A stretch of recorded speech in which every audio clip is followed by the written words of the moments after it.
사도행전 9장 36절로 41절 말씀을 한 절씩 교독하도록 하겠습니다. 요빠에 다비다라 하는 여제자가 있으니 그의 이름을 번역하면 도르가라. 선행과 구제하는 일이 심히 많더니 그때에 병들어 죽음에 시체를 싣어 다락에 놓이니라.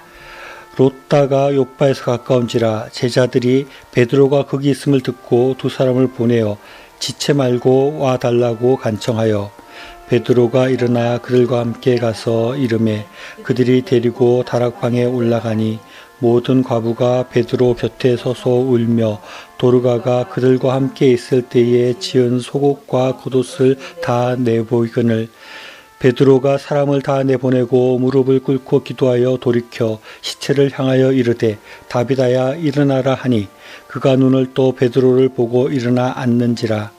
베드로가 손을 내밀어 일으키고 성도들과 과부들을 불러들여 그가 살아난 것을 보이니.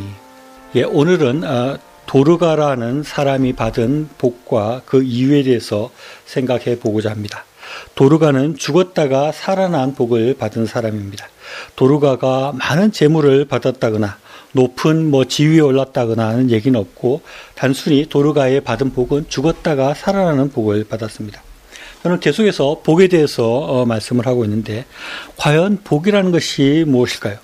복에 대해서 굉장히 고상하고 아주 깊이 있는 얘기를 할 수도 있지만 그런 것 말고 그냥 가장 간단하게 복이 무엇일까라고 말을 한다면 재물을 많이 가지게 되는 것이 복이라고 할 수 있고 또 요셉이나 다윗과 같이 높은 지위에 오르는 것을 복이라고 할 수 있을 것입니다.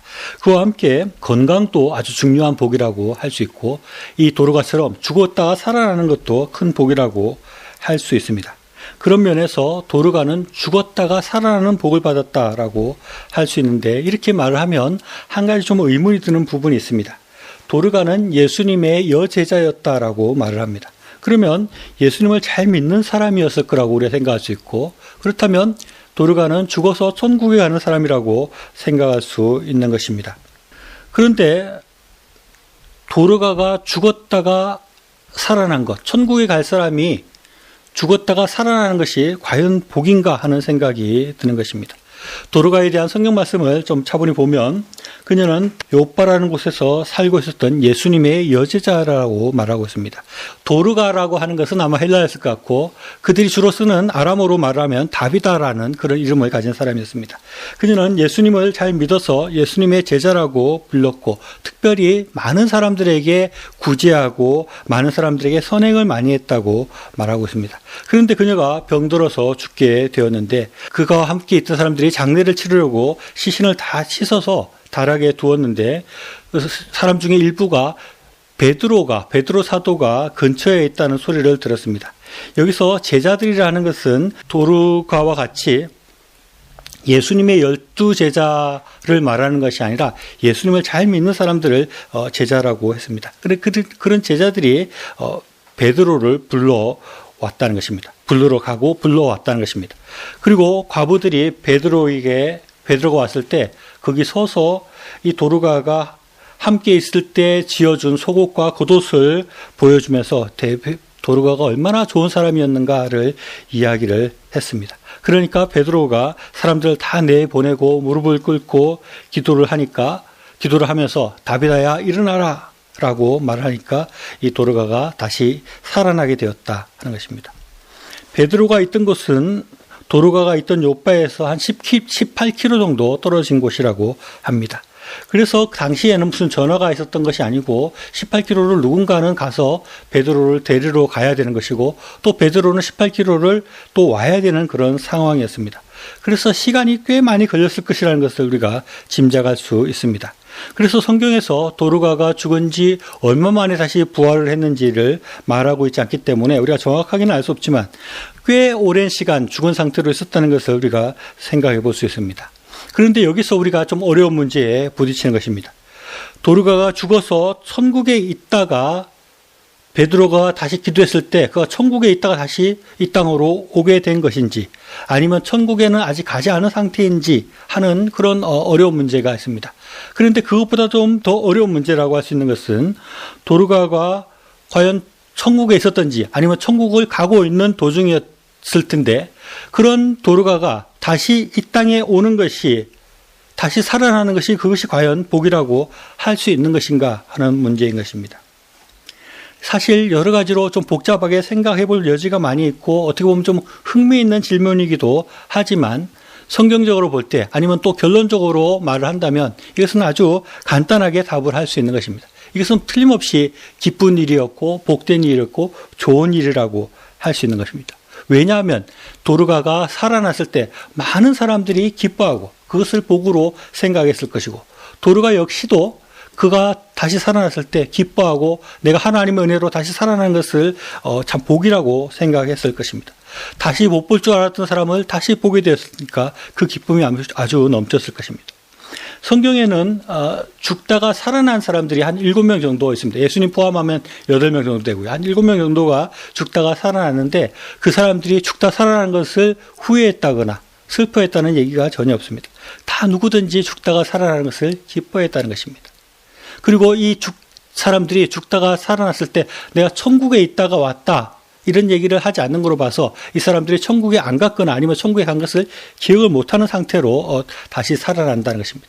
그래서 이 도르가가 다시 살아나는 것을 아주 기뻐했고 모든 사람들이 기뻐하고 그것이 아주 복된 일이라고 할 수 있습니다.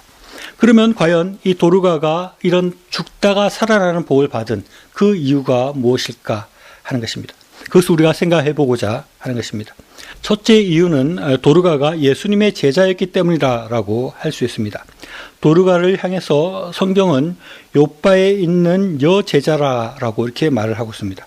도르가에게 처음 이 여제자라는 말이 사용되었습니다. 그 정도로 이 도르가는 예수님을 잘 믿고 예수님을 따라가고 예수님을 잘 섬기는 그런 신앙생활을 잘했던 사람이라고 할 수 있습니다.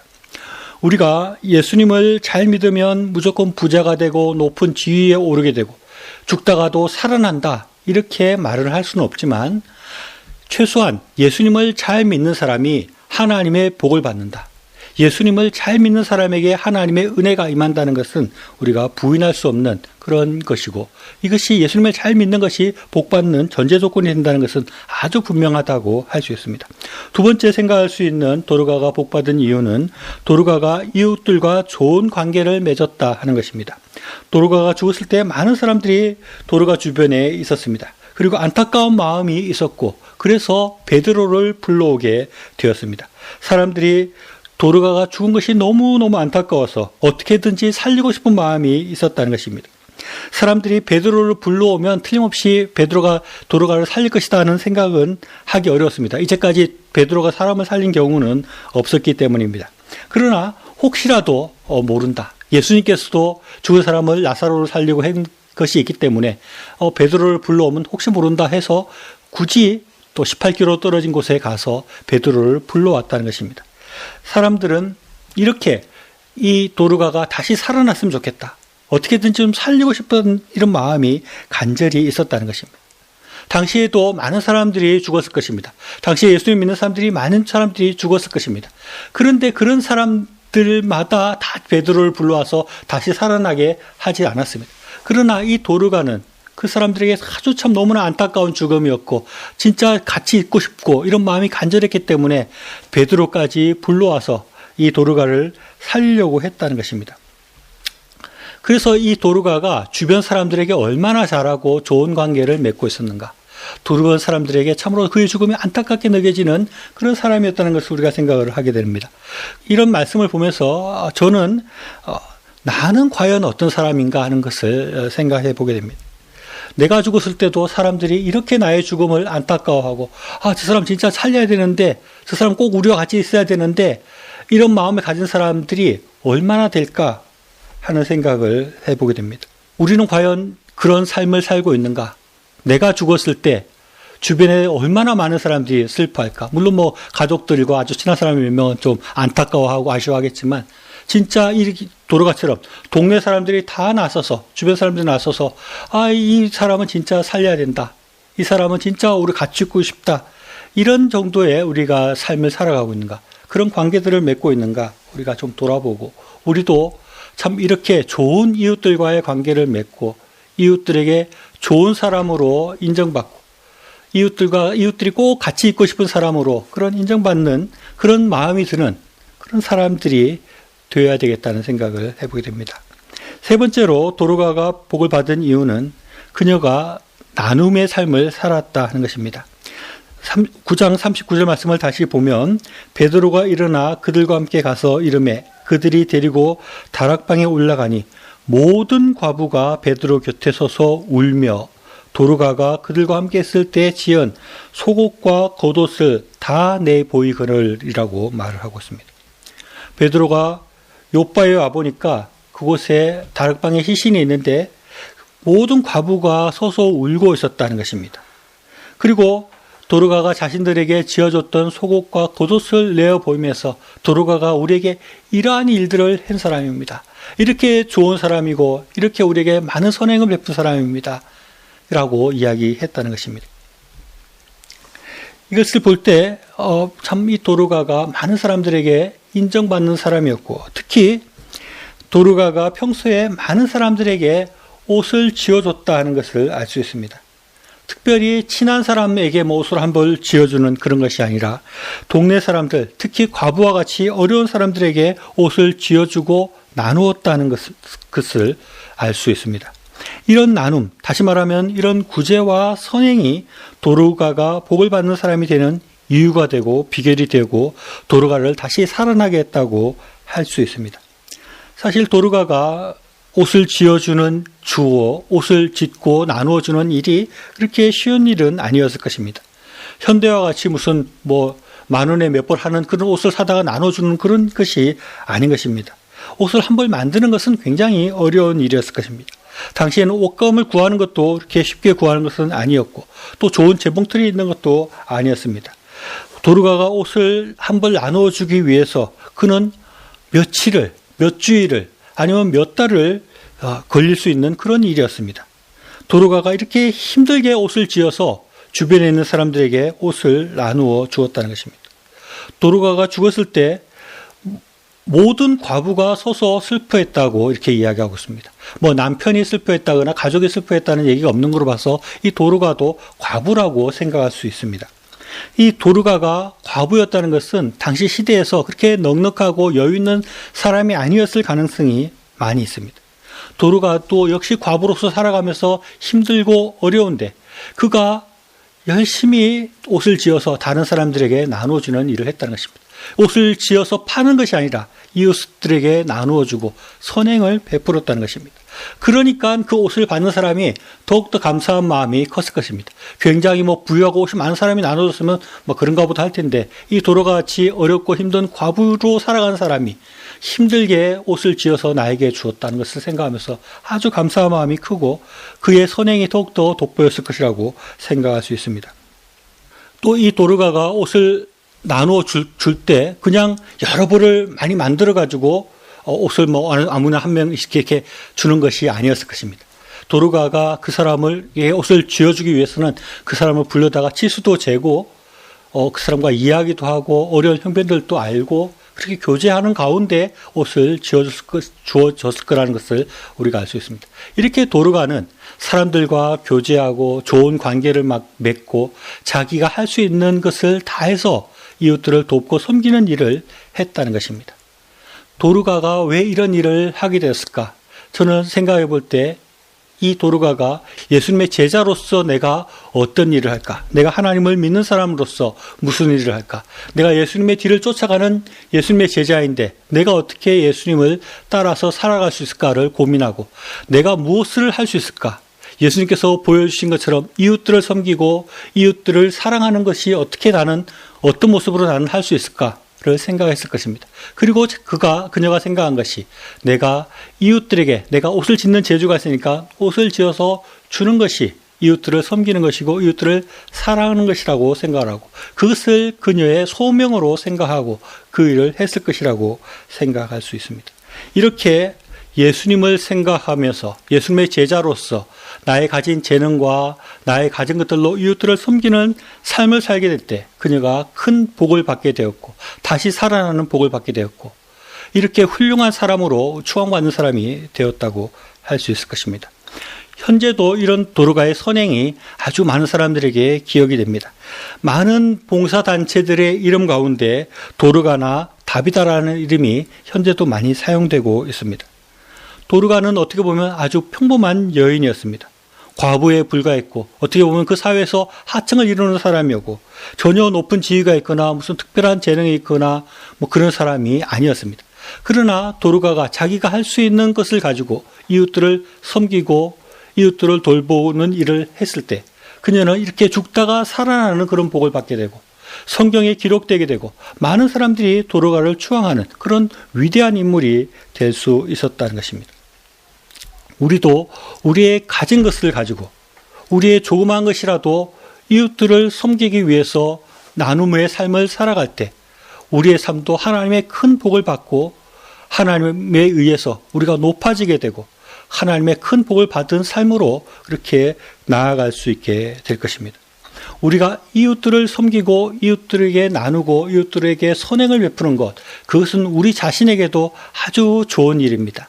이 하버드 대학에서 1998년에 연구를 했는데 이 테레사 수녀처럼 다른 사람들에게 이렇게 많이 도와주는 사람에게는 정신적으로, 신체적으로, 사회적으로 큰 변화가 있다는 그런 연구를 발표한 적이 있습니다. 그래서 그것을 마더 테레사 효과라고 하고 또 슈바이처 효과라고도 그렇게 하는 것인데 실제로 남을 우리가 도우게 되면 최고조에 이르는 기분, 즉 헬퍼스 하이라는 그런 상태가 된다고 합니다. 남을 돕고 봉사하고 난 다음에 심리적인 포만감을 느껴서 하이 상태가 되고 그런 상태가 몇 주일씩 지속된다 하는 것입니다. 그래서 의학적으로 혈압과 콜레스테롤 수치가 현저하게 낮아지고 엔돌핀이 정상치의 3배 이상 오르는 그런 상태가 되어서 마음에 활력이 생기고 신체가 건강해지는 그런 상태가 된다고 하는 것입니다. 우리가 이웃을 돕는 것이 이웃에게만 좋은 것이 아니라 우리의 삶을 이렇게 활력 있게 만들고 기쁘게 만들고 우리에게 엔돌핀이 돌게 만들고 혈압이 떨어지고 그런 효과가 있다는 것입니다. 우리가 이웃을 돕는 것이 그렇게 좋은 일이라는 것을 생각해야 됩니다. 단순히 내가 혈압이 낮아지고 엔돌핀이 돌기 위해서 이웃을 돕는 것이 아니라 이웃을 돕는다는 것은 하나님의 기뻐하시는 일을 우리가 한다는 것입니다. 하나님께서 우리에게 명하시는 일을 하는 것이고 우리의 소명을 이루어가는 것이고 우리가 예수님을 닮아가는 것이고 예수님께서 우리에게 명하신 일을 행하시는 것이라는 것을 우리가 생각해야 합니다. 그래서 우리도 우리의 가진 것을 이 도로가와 같이 내가 할 수 있는 일도 내가 가진 것으로 이웃을 돕는 일을 더 열심히 더 적극적으로 해야 하는 것입니다. 그리고 우리가 무엇을 할 수 있을 것인가, 내가 이웃을 위해서 조그마한 것이라도 무엇을 할 수 있을 것인가를 늘 생각하고 그것을 실천하는 삶을 살게 될 때 우리는 소명을 이루어가는 삶을 살게 될 것이고 하나님의 일꾼으로 온전한 삶을 살게 될 것이고 예수님의 제자로서 온전해지는 그런 복을 받게 되고 건강의 복을 받게 되는 또 많은 사람들 가운데 칭찬을 듣게 되는 또 우리가 늘 기쁨이 넘치는 그런 삶을 살아가게 되는 비결이라는 것을 늘 생각할 수 있어야겠습니다. 우리가 도로가를 생각하면서 우리도 도로가처럼 더 하나님을 위해서 또 이웃을 위해서 나의 가진 것들을 나누어서 늘 우리의 삶 가운데 기쁨이 넘치고 하나님의 복이 넘치는 삶을 살아가는 저와 여러분이 될 수 있기를 바랍니다.